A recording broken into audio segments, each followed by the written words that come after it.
Hi, this is Mardy once again and welcome to my channel.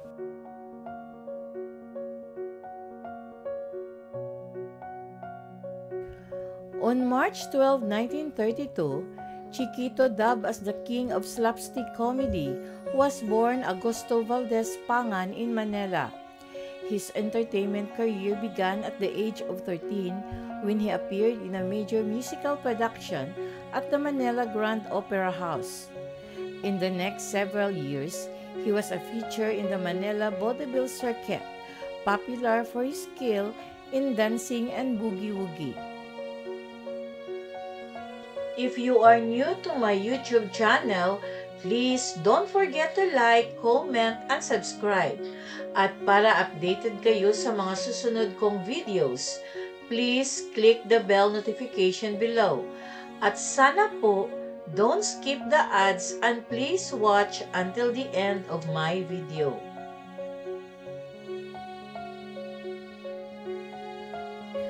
Nagsimula ang karera sa pelikula ni Chiquito sa tulong ni Fernando Puz Sr. He starred in Sangano from Palaris Pictures. He would star in over 100 films, mostly comedies, over the next 5 decades. Binuhay niya ang pelikula ang ilang di malilimutang karakter sa comics tulad ng nilikha ni Larry Alcala na si Asyong Aksaya, a caveman na si Barok, si Charlie na Pipi sa Bamboo Gods and Iron Man at ang quack doctor na si Mang Kepweng. Nagtatag si Chiquito ng sarili niyang production company, ang Sutang Bastos Productions, na ipinangalan sa paborito niyang papel sa pelikula noong 1950s. Siya ay sumakay sa tuktok ng kailanman sikat na comedy spoofs ng Hollywood genres tulad ng gangster film at ang western. Sa isa sa mga western spoof na ito, ang The Arizona Kid noong 1970. Kasama niya ang dating Hollywood sex symbol na si Mommy Van Doren. Ginawa rin ni Chiquito ang pinakaunang male version ng Darna sa pelikulang Terrible Double na nauna kay Dolphy. Nakalaunan ay lumabas na may sariling portrayal ng superheroine sa Darna Kuno. In 1984, Chiquito was nominated for a FAMAS Best Supporting Actor Award for his role in Lovingly Yours, Helen, a film dramatization of the radio and GMA television show hosted by Helen Vela. Chiquito also entered into local politics. He was elected 3 times as member of the Local Council of Makati, serving from 1969 to 1972. 1988 to 1992, and from 1995 until his death. He also served a brief stint as appointed Vice Mayor of Makati.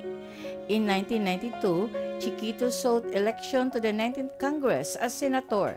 This one bid for national office ended in defeat.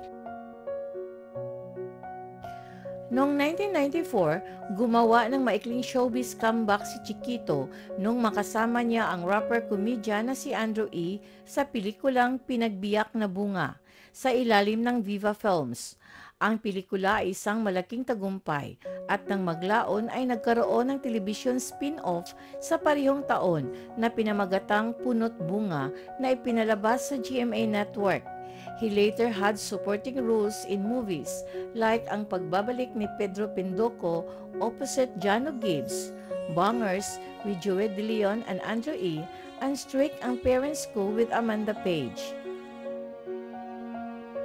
Chiquito, the master of broad comedy and character spoofs, passed away on July 3, 1997 at the age of 65 after a courageous bout with liver cancer at the Makati Medical Center. Thank you very much for watching. And according to Angela Merkel, when it comes to human dignity, we cannot make compromises.